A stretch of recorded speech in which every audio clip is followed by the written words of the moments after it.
마음 공부에 대한 질문입니다. 도원대학당에서 마음 공부를 한 지 올해로 7년이 되었는데 아직도 저는 어렵기만 합니다. 처음으로 돌아가 다시 시작하는 마음으로 작은 것부터 그리고 쉬운 것부터 차근차근히 하려고 합니다. 그런데 이따금 저 혼자만 너무 지쳐지는 것 아닌지 하고 걱정이 될 때가 있습니다. 이럴 때는 어떤 마음으로 가르침에 임해야 하는지요? 스승님의 가르침을 청합니다. 감사합니다.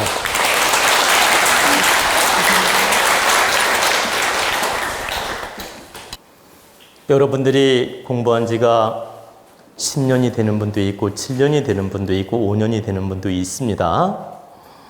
근데 여러분이 세월만 보냈다고 공부를 많이 하고 세월이 짧다고 공부를 못하는 게 아닙니다.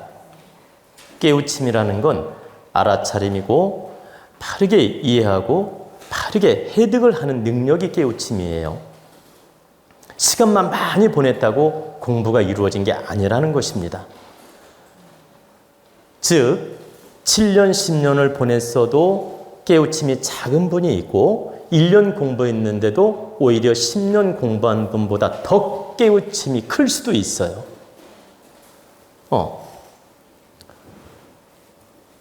재밌는 에피소드 옛날 얘기를 하나 해드리겠습니다. 여러분 웃으라고 옛날 얘기를 하나 해드리겠습니다. 어떤 사람이 도통을 하면 강물에 뛰어들어도 몸이 둥둥 뜬다고 그런 거예요. 어떤 사람이 도통을 하면 강물에 뛰어들어도 이렇게 몸이 둥둥 뜬다고 한 거예요. 근데 어떤 평생 농사를 짓고 지게꾼이야. 평생 농사 짓고 지게꾼이고 이렇게 나무를 해서 팔아먹고 살고 아주 가난하게 살아요. 근데 어떤 지나가는 도인이 그 말을 한 거예요. 수도를 해서 도통을 하면 저 물에 몸을 던져도 둥둥 뜬다고 말을 해준 거예요. 그러니까 이 나무꾼이 평생 고생만 해도 앞이 안 보이고 희망이 없잖아요. 그러니까 정말 그러냐니까 그렇다고. 그럼 어떻게 하면 도통을 하냐고 물었어요. 그러니까 도인이 하는 말이 아미타불을 100만 독을 하면 도통을 한다. 100만 독. 아미타불을 100만 독을 하면 도통을 한다고 얘기를 해준 거예요. 그래가지고 이 사람이 이제 보세요. 간단하게 그거 이제 100만 독을 하려고 먹을 걸 싸고 이제 알죠? 쌀도 좀 준비하고 먹을 걸 싸가지고 산에다 움막을 치고 수도하려고 산속에를 이제 들어갔더니 이미 산속에서 움막을 치고 계속 수도하는 스님이 있는 거야. 그래서 스님한테 물었어요. 스님은 여기서 뭐 하고 있냐니까 도통하려고 지금 10년째 기도를 하고 있다는 거야. 수도를 하고 있다는 거예요. 10년째 수도를 하고 있대. 그러니까 이제 근데 도통했냐고 물었어요. 그러니까 이 스님이 아직 나는 도통을 못했다. 10년이나 공부했는데 아무것도 못 깨달았다. 그러니까 막 너무 가슴이 답답하다, 솔직히. 그래서 지금도 이 움막에서 수도 중이다. 도통하려고. 그러니까 이 사람이 나도 지금 도통하려고 왔다 그런 거예요. 그러니까 움막을 지을 필요 없이 같이 좀 하자. 알죠? 움막을 지으려면 힘들으니까 움막을 지을 필요 없이 나도 여기서 이렇게 좀 옆에서 곁다리로 도통 좀 하게 함께 좀 도와달라. 그러니까 이제 이 10년 동안 공부한 분이 자기도 혼자 쓸쓸하게 있었는데 잘 됐다. 그래서 너도 여기 한쪽 귀퉁이 줄 테니까 여기서 기도하고 해라. 그런 거야. 근데 이 나무꾼이 보세요. 이 사람이 계속 아미타불 하면서 기도를 하고 있어. 그래서 자기 옆에서 따라서 아미타불 하면서 이제 기도를 한 거야. 근데 100만 독을 해야 된다고 하는데 언제 이 아미타불 100만 독을 해서 도통을 하겠냐. 이러다가 늙어 죽겠다. 이 사람이 생각할 때. 그래가지고 보세요. 그 나무꾼이 아미타불 아미타불 하다가 1000탑을 10,000탑을 10,000탑을 자, 안 웃는 분은 아직 이해를 못했어. 1000탑을 10,000탑을 아미타불을 100만독을 해야 되는데 아니 10년도 해도 모자라겠어. 가만히 생각하니까.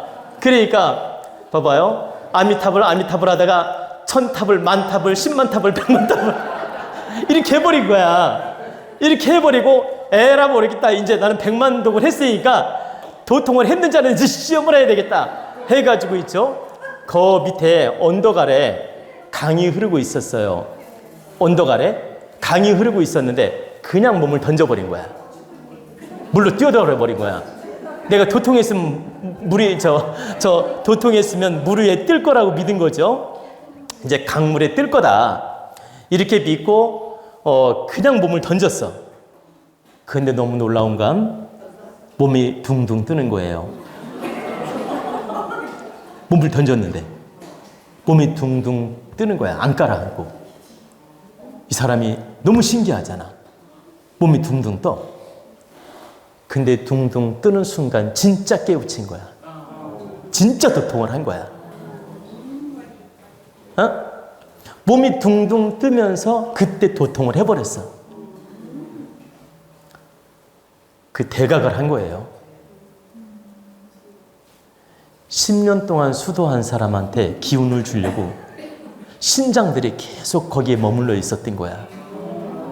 기운을 주려고 머물러 있는데 계속 한 끝을 못 깨우치는 거야. 근데 나무꾼이 와가지고 보세요.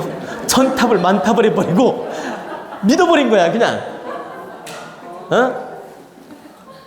믿어버리고 몸을 던지니까 어때요? 모든 신장 기운이 이 사람한테 다 응해버린 거야. 이 나무꾼한테 감흥을 했다. 그리고 이 사람을 깨우쳐 준 거예요. 당신은 정신일도가 됐으니, 너는 정신일도가 됐으니 너에게 기운을 열어주마. 하늘이 탁 도통의 기운을 열어준 거예요. 그래가지고 이분이 정말 대각도인이 되어서 성자가 되었다는 실화입니다.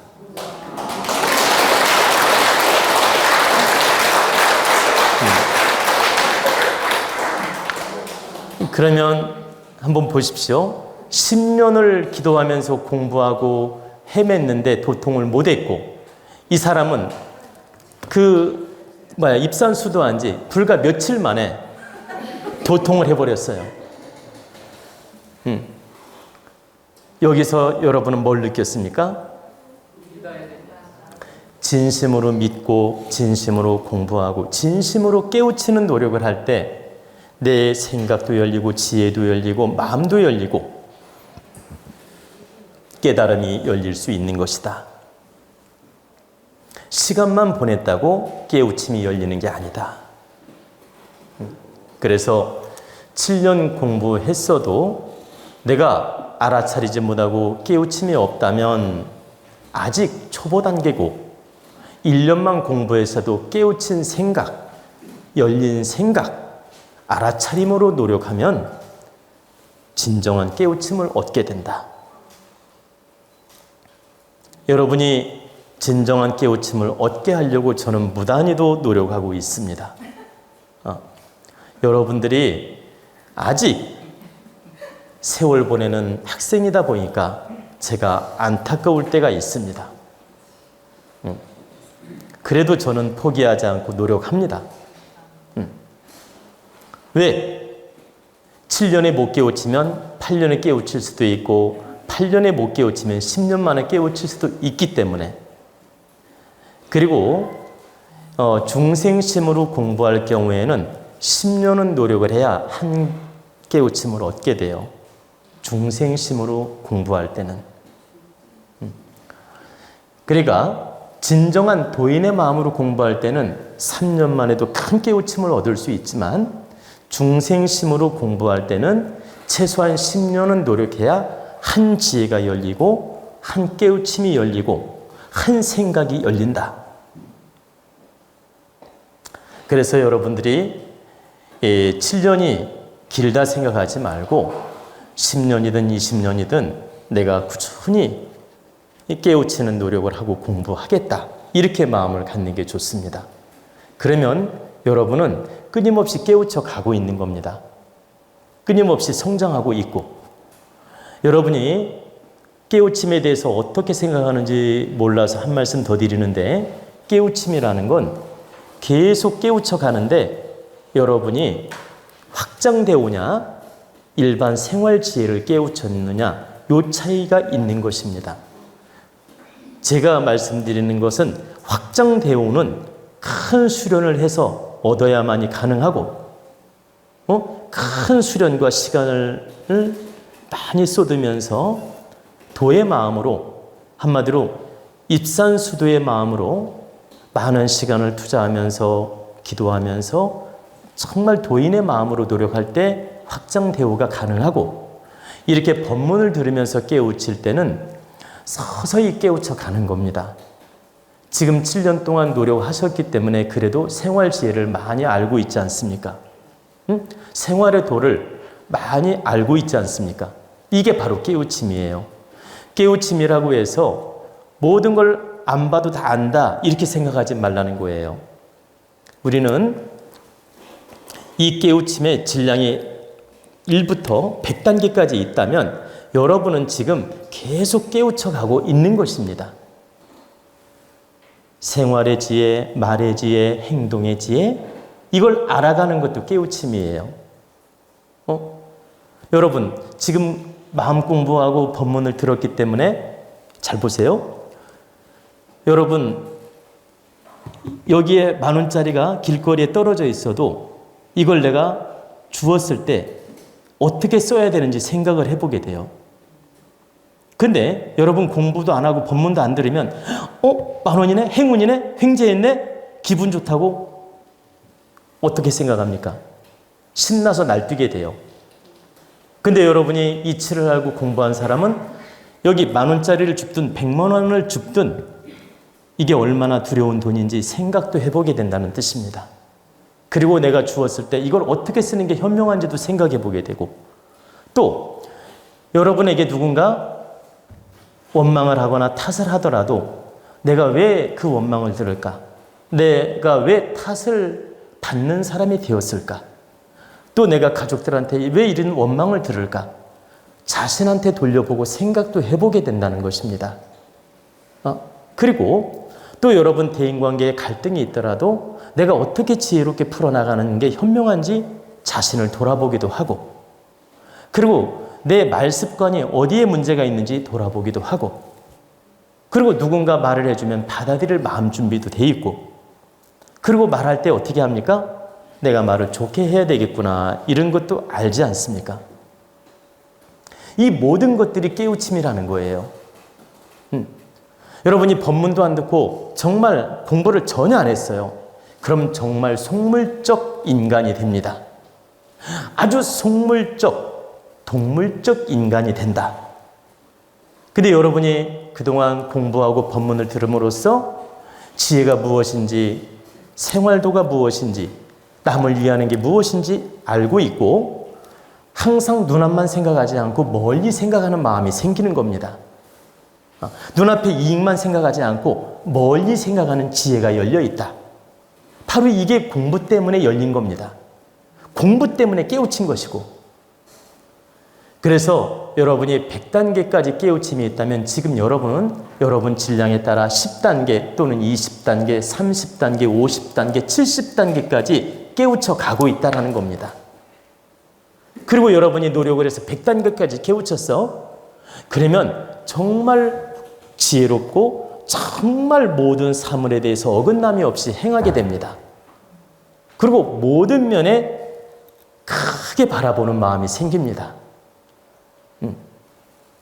여러분은 그 100단계까지 가기 위해서 지금 노력하고 있다는 뜻입니다. 그래서 내가 많은 깨우침이 없다고 자책할 필요 없다.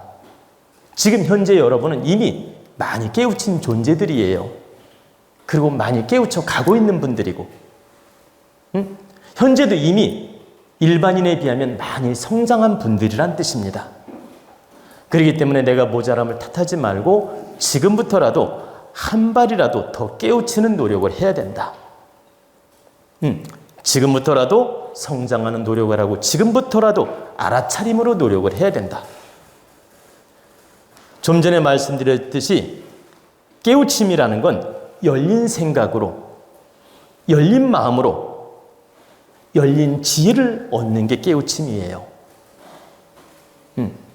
그리고 바르게 알아차려서 내가 바르게 행하는 도를 아는 게 깨우침이고, 내 감정에 빠지지 않고 내 편향적 성격에 빠지지 않고 내 어떤 충동적 감정에 빠지지 않고 지혜롭게 행하는 게 깨우침이다.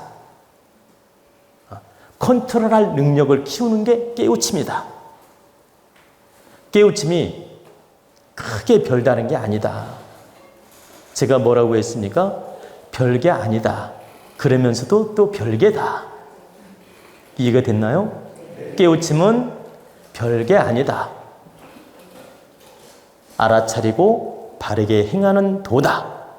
이게 깨우침이다. 그런데 또 별게다. 이해가 되셨나요? 그래, 깨우침은 별게 아니다. 알고 보면. 그런데 그 깨우치기까지는 또 별게다. 그래서 여러분이 별게 아닌 도를 별개로 만드는 분이 있고, 잘 들으셔야 돼요. 별개 아닌 것을 별개로 만드는 분이 있고, 별개를 별개 아닌 것으로 만드는 분이 있다. 여러분은 별개를 별개 아닌 것으로 만들으란 뜻입니다.